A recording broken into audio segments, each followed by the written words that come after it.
Welcome to the PreSnap Podcast, presented by Line Star. I'm Shannon Somerville. Today on the show, we're talking NFL football. Fantasy football season is around the corner. 59 days until kickoff in the NFL season. Joining me to break down a look at some of the injuries and how that impacts fantasy football players is Dr. Chao, the pro football doc himself. He was the team doctor for the Chargers for 17 seasons. He's been all over the map. You've probably heard him on SiriusXM radio as well. Dr. Chao, thank you for joining us. I'm so looking forward to your expertise because I got a lot of drafts coming up.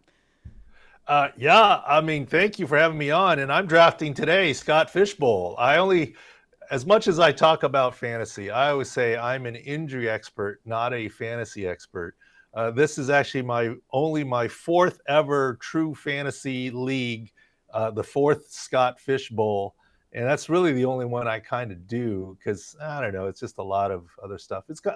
It's fun. I'm sitting here going, I'm going to get stuck where I don't want to get stuck. I'm the 10th pick, but whatever. It's all beginner's luck, though. You've had success. Don't discount yourself. You were telling me before we started taping that you've been doing pretty good. So I say this in the kindest. I say this in the kindest of ways because I truly respect Coach Marty Schottenheimer. But you could say I'm kind of Marty Schottenheimer in fantasy football. I've won 2 out of 3 division titles, made the playoffs all 3 years, but haven't gone very deep in the playoffs at all. I don't think I draft that way. I think I draft for regular season. I don't know the mentality. First year, I was telling you, I ended up with a 0 RB strategy. Wasn't by strategy. It was just by how the board fell. Next year was a 0 wide receivers, but won the league both those years, or the division, whatever you want to call it. And then last year, ended up with a inadvertent 0 QB strategy, and my main QB was Russell Wilson, which basically meant 0. What's funny is those strategies are so popular this season in best ball and underdog fantasy. So it's kind of funny that you just stumbled right into some of the most popular strategies people are using this year in fantasy football. Nonetheless, we've got a lot to talk about and a lot of players with injuries that could be impactful in fantasy football this season. If you haven't already, make sure to check out Dr. Chao and the Pro Football Doc, 6score.com.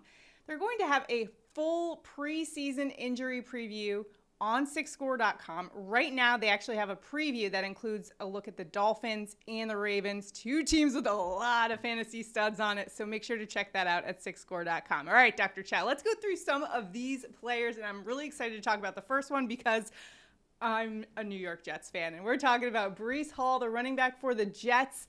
Was awesome until week 7, and then he had an ACL injury. He had been crushing it, though, had scored at least 13 PPR points in 6 of 7 games, had 5 touchdowns on the season. What do you expect, though, for Hall entering the 2023 season, given that ACL injury?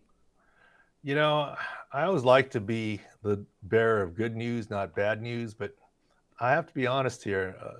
Pessimism compared to what's been out there from fans and social media and where his current ADP is, and here's why. So at Sports Injury Central, we have a proprietary 6-score. And our 6-score right now on Breece Hall is a little different than it will be come week 1 or week 7 or week 10. Right now, the 6 scores that we post at the website, Sports Injury Central, SICscore.com, are for projections on the season. So Breece Hall's 6-score right now is 65, okay? And that's relatively low. It's out of 100. So if you're assuming Breece Hall, healthy, is a 1,000-yard running back, you should probably assume 650 in terms of where he's at this year. Early season, he will not be as productive coming off that ACL. Look, Adrian Peterson has spoiled us all. And, with his 2,000-yard year, that's the unicorn. That's the anomaly. Breece Hall, we've looked at video. He looks good. He's doing well. But just from looking at social media video for the minicamp, I always play this game, Shannon. People send me the video. I look at the video, and there's no way I can remember which knee he injured. I do remember it was an ACL. And I look and go, which knee is it? I go, oh, left knee. Because he doesn't plant and cut in the way that he runs and so forth. And the game is hard. Think back to another New York Giants running back 2 years ago, Saquon Barkley coming off the ACL. We panned him. Everyone's like, Saquon's going to be a beast. We panned him. He had a very poor first year back from ACL, injured his ankle and otherwise. And last year, everyone was off of him. I'm not going back to him again. And we're like, take him. Saquon's making a comeback. So second year back is the key. Our combined SIC score for the season right now is 65. If you want to draft him, by all means, but you better have some backups early part of the season. Just hard to be fully himself this year, for the whole year. I was thinking of Saquon Barkley as you were talking. I remember talking to you this time last year about Saquon Barkley, and you were all in on him. And sure enough, he had an unbelievable season for a lot of fantasy owners out there. The next running back we're going to talk about is Denver Broncos' Javonte Williams, who suffered multiple ligament tears in his right knee. Now, Sean Payton, the new head coach over there, expects him to be ready for training camp in a couple weeks. What do you expect from the 23-year-old running back in Denver? Well, Sean Payton expects that out of Javonte Williams. Sean Payton expects Russell Wilson to be a Pro Bowl quarterback and return to MVP form. Sean Payton expects his defense to be number one in the league. There's a lot of expectations. Will they be met is the question. And look, there's no head coach out there, no player out there that says, I'm struggling and I'm behind. It's always, I'm on track or I'm ahead of schedule. That's just the way that it is. I mean, that's just the way the injury reporting is. There is no requirement for reporting. The very limited video I've seen of Javonte Williams has not convinced me that he is looking great. He's kind of going through 3/4 speed. Now, I hear it from him and his teammates. He's doing great. He should be. Expect him to. But let's go back to another running back last year, J.K. Dobbins. Didn't we hear a ton of optimism on J.K. Dobbins? J.K. Dobbins was a multi-ligament, just like Javonte Williams was a multi-ligament. And at Sports Injury Central, we indicated multi-ligament in game when it happened, whenever that was whatever week that was with Javonte Williams. But in any case, his SIC score is 47, even lower than Breece Hall. Think about the comp to J.K. Dobbins. At this point last year, J.K. Dobbins himself was tweeting videos saying he was great, looked great, thought he was going to be great, no PUP, ready to go. And we still said, no, we don't think so. And he obviously struggled early season, ended up with another knee scope. To his credit, he made a nice bounce back by the end of the season. He still wasn't high end speed. We saw those breaking through the hole but can't run away from people and chase down videos. So that's an excellent performance off a multi-ligament. And here's a young running back, Javonte Williams, without much of an offseason, with a new scheme, multi-ligament. We're at 47 right now, which is probably only about half what you might expect from a healthy Javonte Williams at best. Draft at your own risk at this point in time. If we're wrong, we're wrong. We'll come back on and own it. But really what we do is a little different. Our entire site is based on injury analysis from pro sports team docs who, quoting Hamilton, were in the room when it happened, right? We don't do injury reporting. Injury reporting is Sean Payton says Javonte Williams looks great. Javonte Williams says he looks great. We don't rely on that. Excuse me. We use our own eyeball test, our own metrics, and our own experience.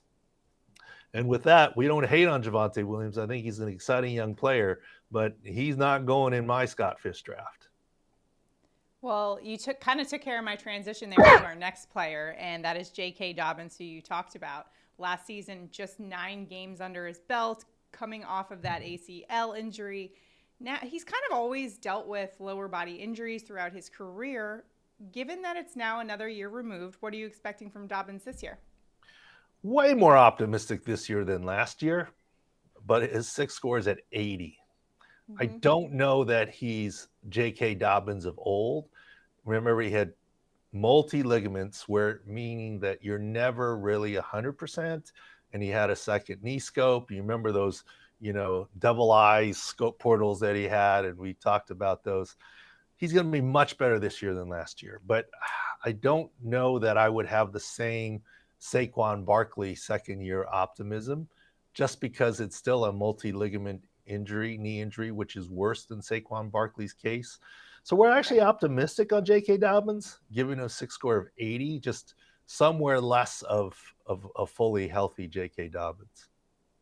And over to his counterpart, Gus Edwards, another basically similar injury, ACL in 2021, and he also played 9 games in 2022. He should be ready for training camp. At least that's what the reports are saying. He did suffer a thigh injury last season. What are you expecting from Gus Edwards, the other side of that two-headed beast there in Baltimore? Well, Gus Edwards had an ACL tear. There may have been associated damage, but it wasn't multi-ligament. So his comp could be better to Saquon Barkley. So purely from a health perspective, we're more optimistic on Gus Edwards than J.K. Dobbins going in. And you can expect a reasonable season from him, I believe, this year.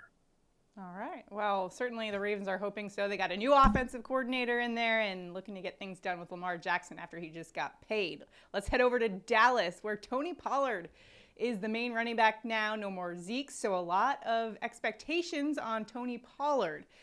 Although people do forget, he did fracture his left ankle on January 22nd. How will that affect how he goes into 2023? Well, we've yet to see Tony Pollard in any video and how he's moving. Yeah. The expectation, the downside is it was a very late season injury. So it's not unusual that we haven't seen him yet. But we need to see him in training camp. We need to see some video and how he's moving. I think he could be on track for some health. His 6 score right now is a 78, meaning a little bit guarded as opposed to 100%. But we're open to upping that if we see him moving well, or lowering that if we don't. Right now, we're just projecting him at a 78. And all we say in terms of 6 scores, if you got 2 running backs you like to say, maybe you want to look at the 6 score and determine which one you want to draft in terms of health. Yeah, exactly. Like you mentioned, we listened to you last year, Saquon. I listened to you, Dr. Chao. I've had Saquon Barkley in my team last year, and it paid off for me big time. So that's a look at the running backs there. Let's move on to some quarterbacks. Brock Purdy was Mr. Irrelevant in the draft. Then last year, he is the face of the San Francisco 49ers franchise. Took him to the NFC Championship game, but injured his UCL. What is the prognosis for Brock Purdy as we head into training camp? The reports are saying he's out in Florida and Jacksonville doing throwing exercises. What do you make of his injury? Well, here's the thing. Once again, what we do is injury analysis, not reporting. In game, when it happened, we said that's the ulnar collateral ligament. That is the Tommy John ligament. And I was watching games with a bunch of friends in Las Vegas at the time. And I was like, oh, he's done. He's out for the game. And next thing I know, he's back in the game. And my friends, the entire room of 30 people are on me. He's back in the game. But I think it was like 3rd and 13 and he handed the ball off, right? I mean, so it was pretty obvious that he couldn't throw. So I think I got some vindication, although my friends still let me hear about it. But in any case, the player, his agent, or the team, I'm not sure which one, has gone to great lengths to say that he did not have Tommy John surgery. Let me tell you, he 100% had surgery on the Tommy John ligament. Was it the classic Tommy John reconstruction that you hear from pitchers, which is chronic attenuation, weakened ligament, and you need a graft? No. It was a Tommy John repair where it was a strong ligament that was acutely torn when they sewed it back. This does accelerate the timeline, but it still is a Tommy John ligament surgery on a throwing athlete. Yes, it's easier to play quarterback. Yes, Jake Delhomme historically returned and played well. But what I've said since the offseason when this happened, and we were at the Super Bowl when this happened, I was saying, how can you say he's going to be ready for the start of training camp when he hasn't even had his surgery yet? This was at the Super Bowl. And at the Super Bowl, the news came out that he wasn't going to even see the doctor for another 3 weeks. And then we remember when he saw the doctor, he delayed it another couple of weeks. My point is, that's like declaring you've had a successful fantasy draft before you even drafted, right? At least wait till after the draft. And even then, who knows how successful it is. We got to wait till after the surgery. He's throwing now, sure. But Javonte Williams is running now too. But does that mean they're ready? Look, because it's a repair, I don't say that Brock Purdy won't play this year. I'm not ready to say for sure he won't be ready week 1. But I think there's still a question mark. Will he be ready week 1? And here's the other thing that we say about this. Brock Purdy did not complete his entire first season. So you could call him a rookie still. But here's a young quarterback who's had no off-season program to develop. Now, at least he's in the same system. He's smart. He can make the reads. Kyle Shanahan trusts him. But that's just a lot to ask for a young quarterback. Look, right. Even the great Tom Brady, the GOAT, when he went down to Tampa and it was COVID, he did everything he could to get his team together to get some reps with him, right? And here's the ultimate veteran. Mm-hmm. So I think you have to factor that into what might come out. And you know that, Brock Purdy has played very well, but now there's a lot of film and tape on him. So I'd say not doom and gloom in terms of the elbow. Right now, he's a holding pattern of 75 for the season. Okay. But draft at own risk at this point. There's no guarantee. Absolutely. And elsewhere in that quarterback's room in San Francisco, we've got Trey Lance, who early in the season broke his leg. Kyle Shanahan now says he's been looking good. He's in a better place than he was this time a year ago. This is the number 3 overall pick from 2021. What are you projecting for Trey Lance given his injury status this past season? Well, I mean, Trey Lance at this point has less experience than Brock Purdy, right? At least he's gotten some off-season program. He's coming off that ankle fracture. Not sure what this all means, right? And depending on the fantasy league that you're drafting in, he's got some upside with his feet, but then that brings injury risk as well. So I've always said, the quarterback's biggest asset is not his arm strength, isn't even his accuracy, isn't even his mobility. It's decision-making. And where is he at on that? And that's the question mark. Brock Purdy's been very good on his decision-making. That's why he's been elevated. We'll see where Trey Lance is on that. Heading over to the Miami Dolphins, last season, Tua Tagovailoa only played 12 games last season, dealing with 2 or 3 concussions. I'm not sure how many they actually quantified last season, but was out for a significant amount of the season. What are you expecting for Tua this year? I know a lot of fantasy owners know that he has the weapons and that offense can go turbo mode really fast, but what do you see for Tua? Well, we have him at a cautious 6 score of 85, and here's why. He is completely healthy now. And we never bought into any of his career's over type stuff.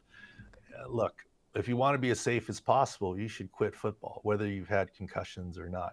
But statistically, out of the 32 starting quarterbacks, over half of them miss time in a given season. Our worry on Tua is what happens if he gets another concussion. He might not, and I get it. He's been doing all these martial arts training to not bang his head on the ground. I don't know that you're able to just train that in. I mean, Shannon, did Tim Tebow ever change his throwing motion? Look, I was in San Diego with the Chargers. They tried to change Phillip Rivers' throwing motion. They couldn't, but it worked just fine for him and basically a Hall of Fame career, potentially, et cetera. But it's very hard. You revert. Tua's going to get chased down and get thrown to the ground. He's also going to remember to tuck and roll or hold his head differently. I think it's very difficult. The problem is if he gets another concussion, there's going to be a ton of scrutiny. And Kenny Pickett can get a concussion and return in 1 week. Tua, given his history here, is not going to return in 1 week if he gets a concussion. I think if he gets a concussion this season, it's minimum 1 month that he's going to sit. They're not going to want a repeat of last season. So with that in mind, we have to downgrade him a little bit, just in terms of where he might end up. If he doesn't get hit, he might be 100% fine. We're not saying he has any injury issue now, but unlike every other quarterback who gets a concussion, with a potential of returning without missing the next game or missing just 1 week the next game. Tua's probably on missing a month if he gets a single concussion, and that potentially is pretty significant. Another proceed with caution quarterback there for us. We do have some ones where we're optimistic on. If we don't hit on them, I'll bring them up with you. We're not negative Nancy's here. I think next one I'm guessing going to be a little negative. Kyler Murray, who suffered a torn ACL in December, had surgery in January. You guys were very accurate on when Joe Burrow suffered an ACL injury and what his season would look like coming back. What are you expecting for Kyler Murray, a play that uses his legs a lot more than Joe Burrow? Right now, we have Kyler Murray at a 38. That tells you where we're at on him. He was a December ACL. Let me ask you this question. As a fantasy owner, would you want to draft Kyler Murray if he were a pocket quarterback? I mean, probably. His value, scared of the ace. Forget the height issue, right? I mean, his value is because he scrambles, gets yards on the ground, gets out of the pocket, etc. I think he can be a pocket quarterback this season. That's what Joe Burrow was. But I don't see him as dynamic Kyler Murray this season, run pass. And here's the thing. I don't know Kyler Murray, and I'm not talking about study clauses in contracts. But return to play is always tricky. Return to play, you got to get medically cleared. The athlete has to feel like they're ready. And the team has to want to put you out there. It's a three-headed monster. If you're not medically cleared, doesn't matter what the athlete wants to do or the team wants to do. If you're cleared and the athlete says, I'm ready to go, the team may say, no, let's hold on. Or sometimes maybe the athlete isn't ready or his agent. And Kyler's gotten paid, so there's no pressure there. When he finally is healthy this year, where he might return, what's the Cardinals' record? They're going to force him out there if they're, 2-8 or, or whatever. And you have to remember, he's missing an entire offseason with a whole new coaching staff and a new scheme. Is it even fair to throw a quarterback out there without time in a new system? So with all that in, I'm pretty negative on Kyler Murray in terms of season-long SIC score of 38 out of 100. Production fairly low is what I would expect this year. And then we'll see what happens. Makes sense for Kyler Murray there. All right, over to Los Angeles, where Matthew Stafford was throwing in OTAs. He had been dealing with some elbow injuries in the 2022 season, and then he had a spinal cord contusion that kept him out the rest of the season. What do you anticipate for Matthew Stafford this season? Well, let's talk good news first. He has a healthy offseason where the elbow is not bothering him. That's certainly good news. The bad news is he had a spinal cord contusion. Contusion doesn't sound bad, just a bruise, right? But when it's to your spinal cord, is a big deal. He got a spinal cord contusion once. I opined last season, in order to protect that area, potentially he gets a single level cervical spine fusion. He did not have that surgery. So what happens if he takes the same hit? He gets another contusion. And spinal cord contusions, anything in the spinal cord, if there's a 0.001% chance of something permanent or paralysis, you have to be careful. And so Matthew Stafford, I'm worried about. Not that he's going to be paralyzed, but if he gets another spinal cord contusion, it likely means season. So that prognosis is worse than Tua, a month in terms of concussion. His O-line has some issues right now, health issues and otherwise. So that's where we're a little pessimistic. And this probably leaks into Cooper Kupp. Cooper Kupp coming off his ankle. And yeah, he's being drafted very highly right now because he's the one and main target. But what happens if it's Stetson Bennett throwing the ball?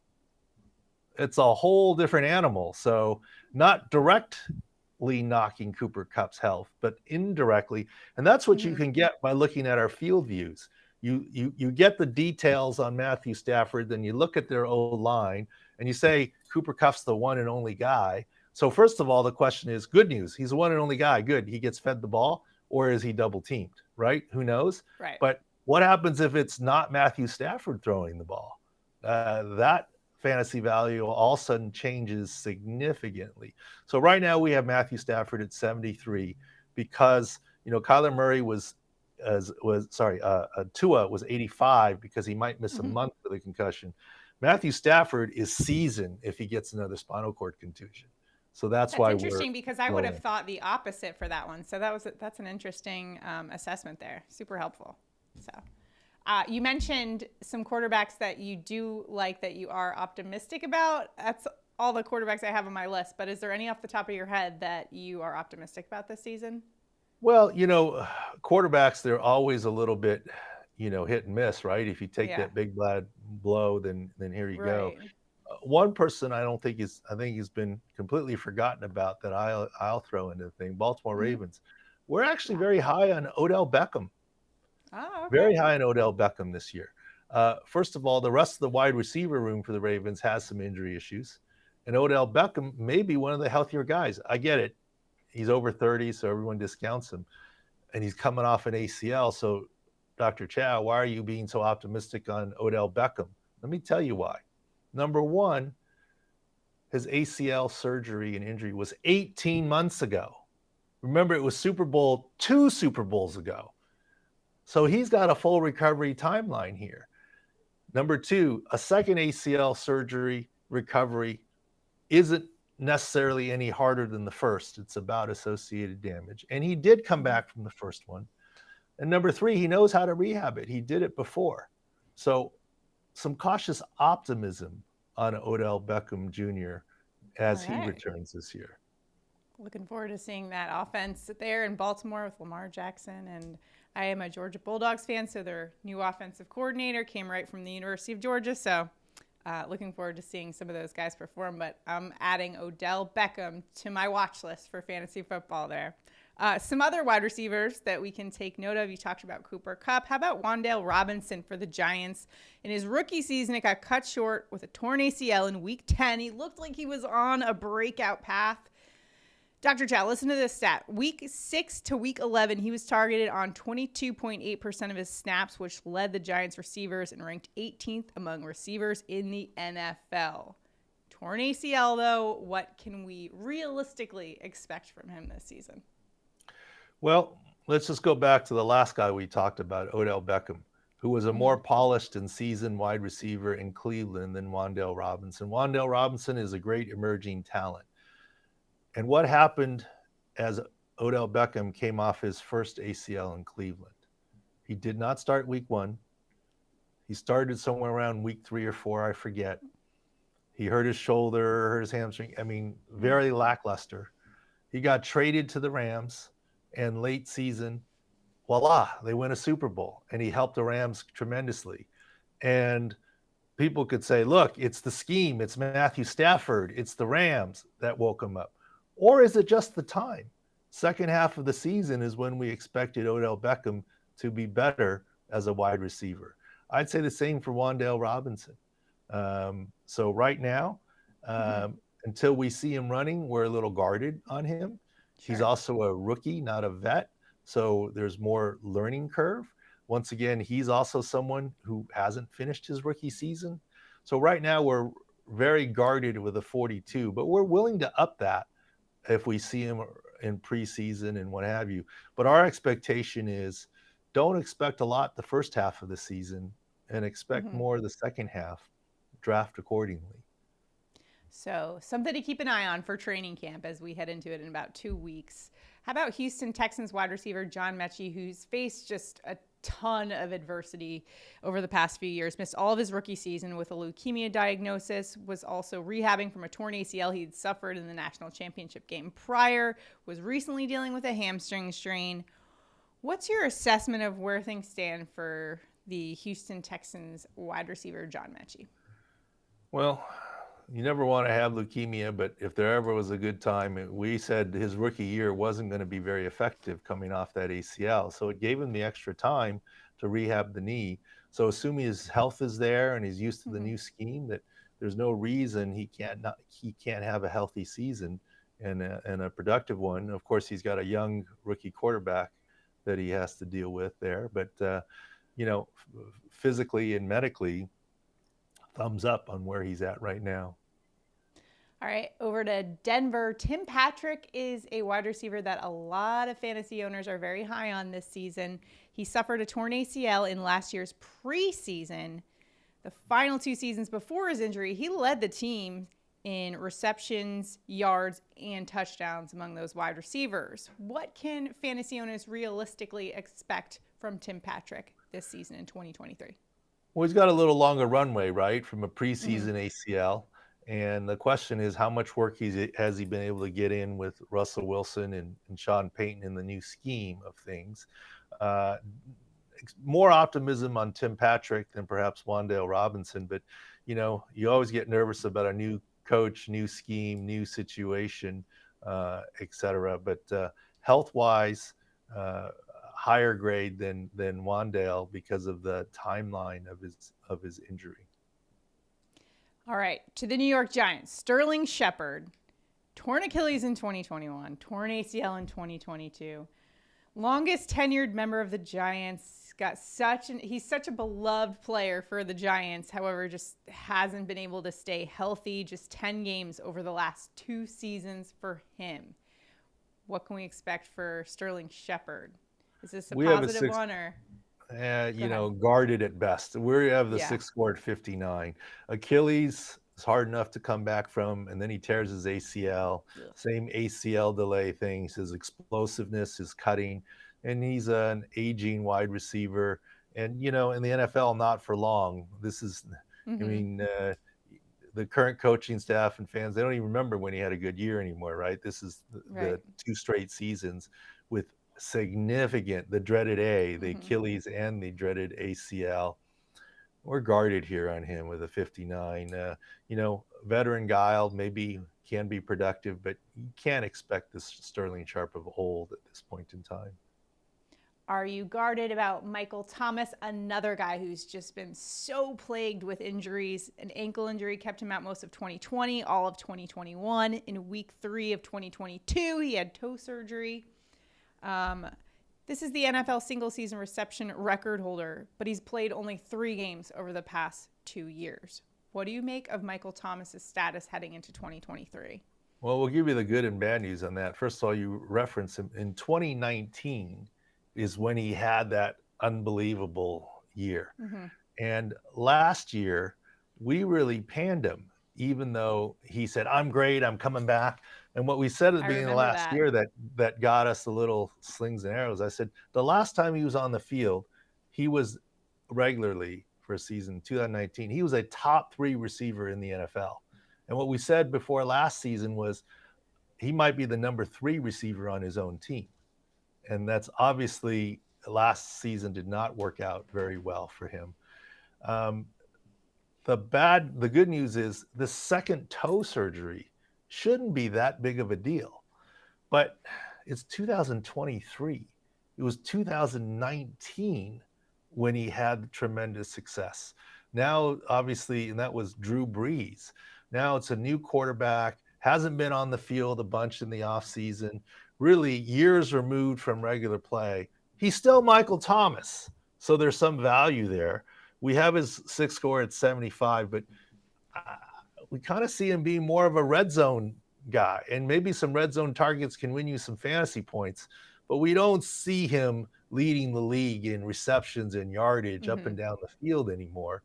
But he could be effective at fantasy. I mean, right now, there's no reason he can't be healthy with his second toe injury, but we're just guarded over time here and with new scheme, cumulative injuries. That's why we're at 75. Willing to upgrade if we see him look healthy or downgrade. 75 is a little bit of our holding score right now, but he's not going to be a top 3 receiver in the NFL anymore. Chris Olave is the number 1 receiver. I think a good performance would be a number 2 on the Saints would be a great year for Michael Thomas at this point in time.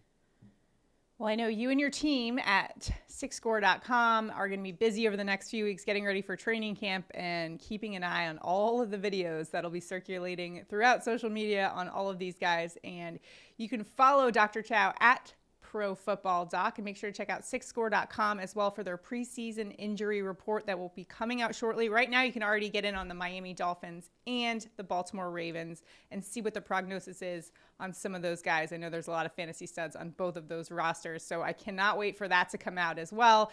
It'll help you get ready for your drafts that are all coming up. Dr. Chao, I know you've got a draft today, so good luck to you. Thank you so much for stopping by, and we always appreciate your analysis as we head into the season.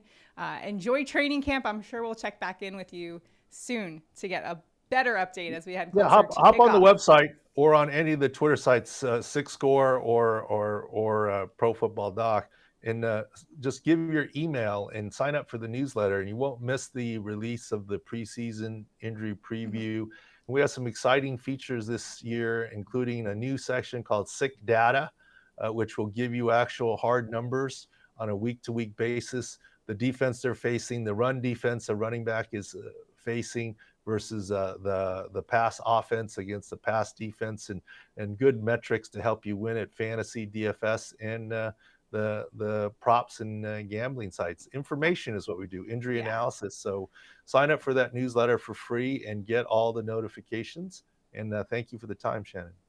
Absolutely. One of my favorite things last season was going on the field view and seeing, you have the colors of green, healthy, red, injured, and it was super helpful to just see the big picture of where teams are weak, and very helpful if you're playing, prop betting, for example, and taking a wide receiver against a banged up defense. It's super helpful, and I was very profitable thanks to you guys over at sixscore.com. So I appreciate that as well. Dr. Chao, thank you so much for joining us. We will see you guys next time on the PreSnap Podcast.